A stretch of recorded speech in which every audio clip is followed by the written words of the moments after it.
Hello everybody, today we are going to work with some apples and do some fermentation with kind of a unique salt. I created a salt brine that is rowan berry salt. So it is kind of like this, you can see this orange color. I'll put some in the jar so you can see it. And this is from local rowan berries that we have harvested. So I used between 2 to 3 tablespoons for a jar, and I'm just going to put a little bit in the bottom because first normally we pack it with apples, and then I'm also going to use some cloves and then put like 5 pieces of cloves into each jar.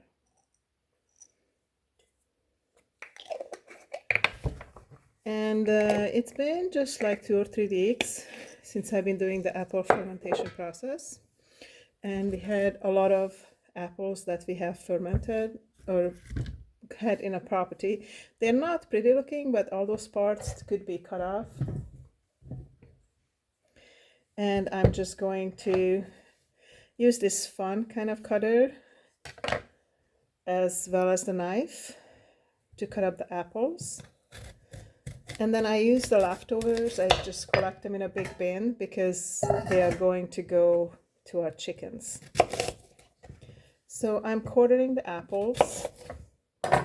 Just cut them into quarters. And then take the middle out. Take any areas that are kind of injured out. And then I'm going to use my fawn cutter. Cut them in half like that to create the ridges. And I'm going to put them in my jar.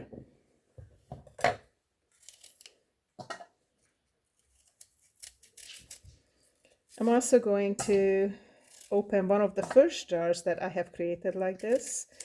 In that first jar I use cardamom, so I'm looking forward to see how the taste is going to be. But I have learned that you need between 3 to 6 days to ferment. I also been fermenting cabbage and other things, but my understanding is that with the apples, because they are sweeter, they don't take as long to ferment. So I'm looking forward how that is going to be.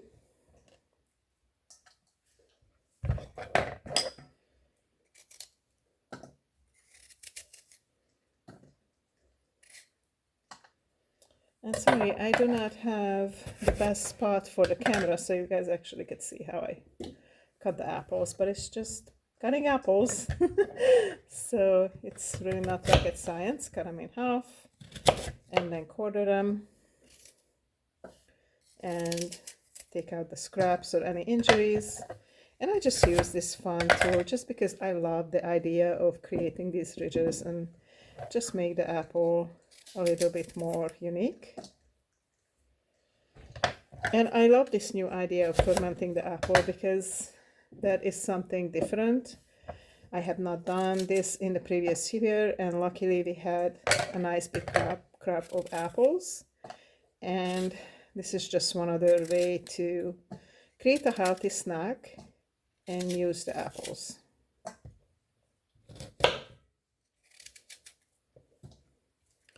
I also have a little spoon to cut out in the middle, which could potentially save me a little bit of time and maybe a tiny bit more apple, but I'm not really concerned since these apples are going to our chickens and our chickens give us eggs, so it is okay if they get a little bit more apple.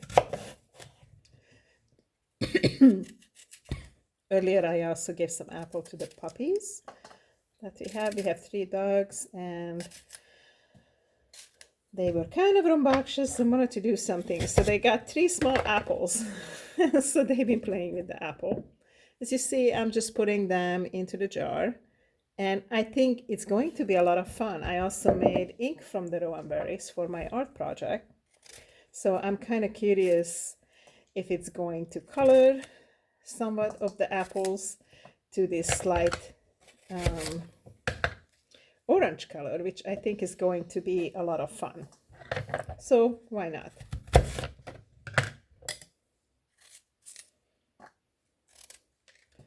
But at least I want to show you guys one jar filled, and I will film when both of the jars is done together with the other jars, as well as when I'm going to open the jar that's been fermenting there for about 7 days, because I'm very excited to see how that turned out.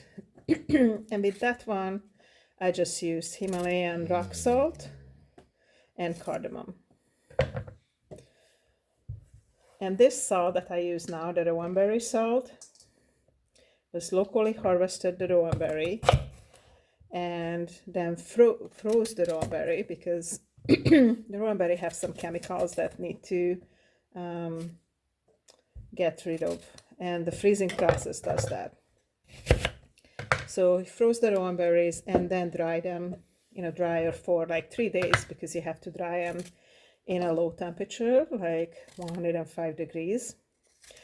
And when they were dried, we tried different kind of techniques, and the best seemed to be to grind them was the coffee grinder.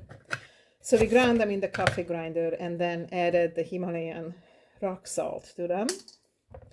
And after that, now I just warmed up some alkaline mineral water and added 6 spoonfuls altogether, because I'm doing 2 jars, and because it's not just pure salt, I also have the rowan berries in there. So I made 6. See how nicely my apples are filling up. I think I'm just gonna do one more little one, and then we'll add the liquid, and that jar is going to be good. I haven't really found the best way. I know there's different things you can buy to secure the apples to kind of push them down, but what I've been doing recently is using a smaller lid. So like this is the lid that works for this jar, but I'm using a smaller lid and use that to push the apples down with a piece of wood. And after that, I add the big lid. And so far it's been working pretty well.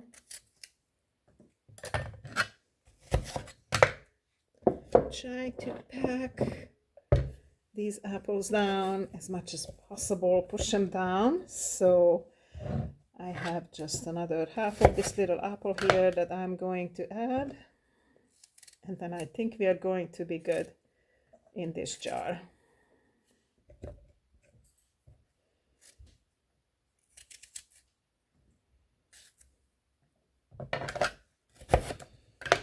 All right, okay, pushing down nicely, and now I'm just going to add my rowan berry salt mix to make sure all the liquid covers the apples. I love it already that it has the orange in it. It's just going to be a little bit different. I did also make some pears before that were soaking in blackberry syrup, and they turned out purple, and I really love that, and I just made a smoothie out of those this morning. So if you check out the earlier video that's posted, you can find that recipe. It turned out pretty awesome. Thank you so much for watching. So I'm gonna make another jar, and then going to make a video about closing these jars and opening my jar of the cardamom, salt, fermented apples that I put away about a week ago. Thank you so much for watching. Until next time, have a beautiful day. Take care. Bye-bye.